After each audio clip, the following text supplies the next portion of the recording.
Hello students, आज का worksheet है नंबर 25 जो कि क्लास 7 के लिए विषय गणित का है। यहाँ पे अपना नाम लिखें, यहाँ पे अपने कक्षा अध्यापक का नाम लिखें। तो ये वर्कशीट 22 दिसंबर 2020 के लिए। तो मुझे एक कमेंट आया था कि कोई बच्चा था कमेंट कर रहा था कि कुछ इस तरह से मैं इस सबको अंडरलाइन कर रहा था। तो कोई बच्चा बोल रहा था कि इस तरह से मुझे समझ नहीं आ रहा है, तो आपको अच्छे से अंडरलाइन करना है। तो ठीक है, अब से मैं अच्छे से ही अंडरलाइन करूँगा। ठीक है, तो चलिए शुरू करते हैं आज का वर्कशीट। अगर सब्सक्राइब नहीं किया सब्सक्राइब कर दें, अगर आपने कर रखा है तो वेरी वेरी थैंक यू। और सब्सक्राइब करने के बाद बेल आइकन आएगा, उसे भी दबा दें। ठीक है, चलिए शुरू करते हैं आज का वर्कशीट। तो आज पढ़ेंगे समिति के बारे में। समिति यानी कि आपको पता है कि बराबर दो भागों में बांटने का समिति कहते हैं। दो भाग, जितने भाग होते हैं उसको मतलब कि बराबर संख्या में मतलब कि उसको काटना है। ठीक है, न ज़्यादा न कम, बिल्कुल बराबर होना चाहिए, तो उसे समिति कहते हैं। चलिए, यहाँ पे एक ड्राइंग दिख रहा होगा आपको, देख सकते हैं, इसको ध्यान से देख लीजिए। तो ये आपको यहाँ पे एक ड्राइंग दिख रहा होगा। तो मंडला कला की में गणित, इसका नाम है मंडला कला में गणित। तो इसमें क्या क्या गणित है, चलिए देखते हैं कि ऊपर दिए कला में से आप कौन सी आकृति देखते हैं। ऊपर दिए आकार में। तो यहाँ पे पूछ रहा है कि जो ऊपर में कला है, एक ड्राइंग है, तो इसमें आपको कौन कौन सी आकृतियाँ देखते हैं। तो आपको लिख देना है यहाँ पे चतुर्भुज दिख रहा है। ठीक है, बहुत सारी इसमें बहुत चीज़ें दिख रही हैं, तो लिख देंगे चतुर्भुज। एक तो दिख रहा है हमें, और भी कुछ दिख रहा है चतुर्भुज, और एक त्रिभुज भी है।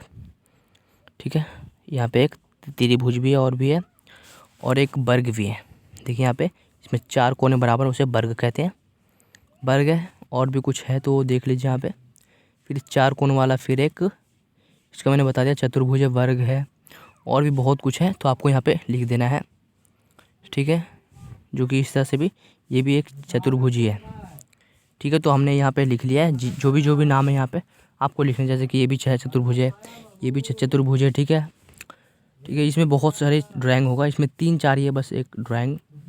फिर एक त्रिभुज, ये चतुर्भुज है, ये वर्ग है, और ये चतुर्भुज है। क्योंकि इसमें 4 कोने हैं तो ये चतुर्भुज है, मगर ये वर्ग है क्योंकि इसके 4 भुजाएं बराबर हैं, तो इसे वर्ग कहते हैं। इसमें एक त्रिभुज है।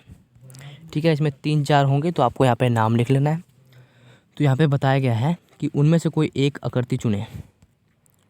ठीक है, तो ऊपर में जो चित्र दिया गया है, तो इनमें से कोई आपको एक आकृति चुन लेना। आप वर्ग चुने, आयत चुने, मैं चुन रहा हूँ त्रिभुज को चुन रहा हूँ 3 कोनों का। ठीक है, तो मैंने चुना त्रिभुज, तो उसका नाम लिखना है।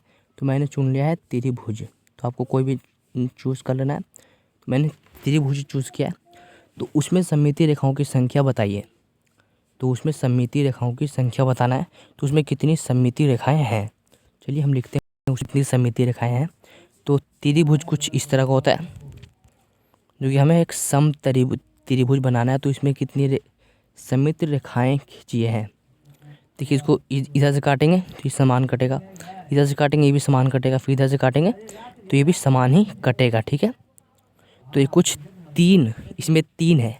कितने इसमें है, इसमें 3 सममितीय रेखाएं हैं, 3 है ये। ठीक है, तो उस आकृति के घूर्णन समिति का क्रम बताइए। तो इसका घूर्णन यानी कि घूमने को करते हैं घूर्णन। ठीक है, चलिए इसको बनाते हैं। तो यहाँ पे हम 3 इस तरह से बना लेते हैं, 3। ठीक है, तो हम पॉइंट के जरिए बताएंगे आपको। तो एक पॉइंट इधर पे था। ठीक है, तो जब ये इस तरह से घूमा तो ये इस पे आ गया। ठीक है, फिर ये इस तरफ से इधर घूमा तो ये अब इस पे आ गया। ठीक है, यहाँ पे आ गया, अभी आ गया यहाँ पे। फिर ये इधर घुमा तो ये अपने स्थान पे आ गया। तो इसमें कितने आएंगे, 3। तो उस आकृति में घूर्णन समिति का क्रम बताइए। तो उसमें 3 घूर्णन संकृति यानी कि समिति आक्रम है, उसमें कितनी हो जाएंगी, 3। ठीक है, तो मैंने ड्राइंग बना दिया है। अगर आपको ड्राइंग बनाना है इसी तरह से अभी आपको बना लेना, मगर आपको पॉइंट के जरिए बस समझाना है कि जब इस तरफ घूमेंगे तो इधर आएगा, जब इसको ऊपर घुमाएंगे तो इधर आएगा, फिर ऊपर घुमाएंगे तो इस तरफ आएगा। ठीक है, तो जब लास्ट में घुमाएंगे तो ये हमारा एकदम पॉइंट आ जाएगा। ठीक है, तो इसमें भी 3 लिख देना है, इसमें भी 3 लिख देना है, इसमें आपको लिख देना है त्रिभुज। ठीक है, तो यहाँ पे अपने आसपास की ऐसी वस्तुओं के नाम लिखें जिनमें सममिति हो। तो अपने आसपास देखिए जिसको बराबर भागों में बांटा जा सकता है, तो लिख देते हैं प्लेट। क्योंकि प्लेट को भी देखिए, प्लेट कुछ इस तरह से होता है, इसको 2 भागों में बांटेंगे तो प्लेट बढ़ जाएगा, फिर इस तरफ से भी काटेंगे तो ये बढ़ जाएगा। ठीक है, तो प्लेट, और भी कुछ होगा। ठीक है, तो उनका भी नाम यहाँ पे लिख देना है, ठीक है। आपके आसपास बहुत सारी चीज़ें होंगी जैसे कि किताब, ठीक है। किताब को भी जब बराबर भागों में बांटेंगे तो वो बढ़ जाएगा, मगर उसका एक ही भाग बटेगा, मगर बटेगा ज़रूर, ठीक है।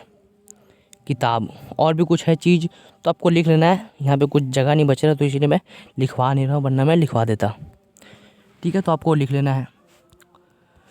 तो प्रश्न नंबर 3 है कि निम्न आकृतियों में सममित रेखाएं खींचे। तो सममित रेखा खींचना हमें, तो एक ऐसे एक ऐसे। तो इसमें जब आधा करेंगे तो आधा नहीं हो पाएगा, क्योंकि इस तरफ ज़्यादा हो जा रहा है, इस तरफ कम हो जा रहा है। तो हमें ऐसा नहीं करना, हमें बिल्कुल बराबर करना है। तो सममित रेखा उसी को कहते हैं।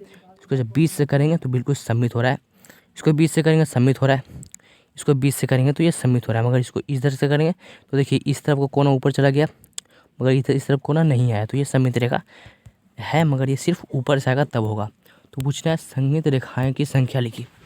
तो इसमें कितनी आ जाएंगी, 1 और 2। तो इसमें कितनी है, 2, 1, 1, 1, ठीक है। तो इसमें कितनी कितनी रेखाएं होंगी, 1, 1, ठीक है। तो इसमें 2 सममित रेखाएं इस तरफ से इस तरफ से, ठीक है। इसमें 1, 1 संख्या रेखा है, ठीक है। तो आगे देखते हैं प्रश्न नंबर 4 क्या है कि निम्न आकृतियों में कौन सी सममित रेखा है, M1 या M2 या दोनों। तो हमें देखना है कि इसमें कौन सी सममित रेखा है। सॉरी, ये वाला सममित रेखा है, ये वाला।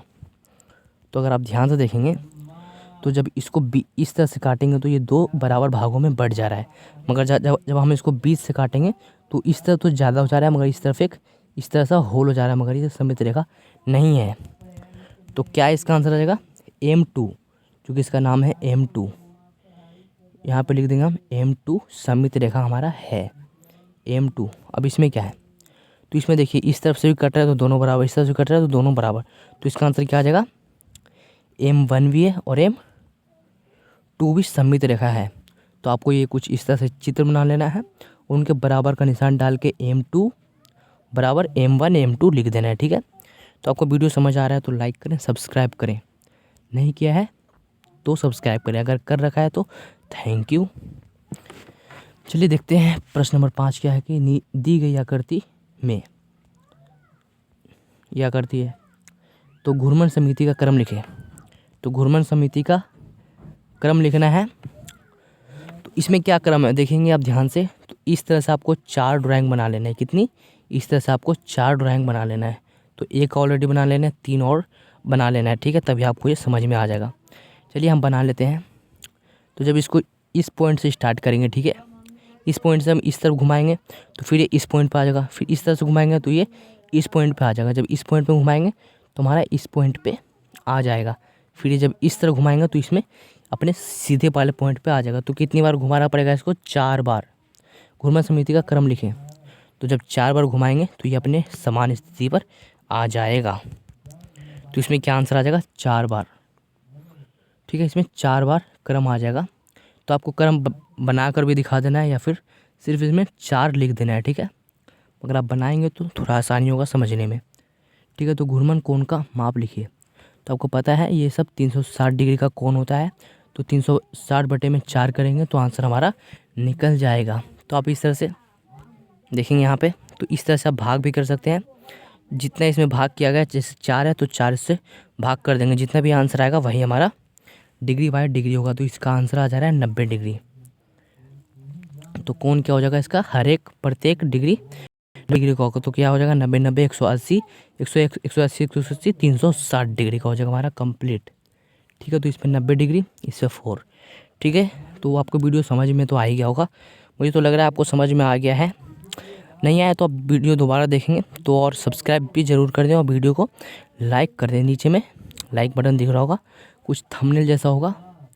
चलिए हम भी उसका ड्राइंग बना देते हैं, कुछ इस तरह से होगा, ठीक है।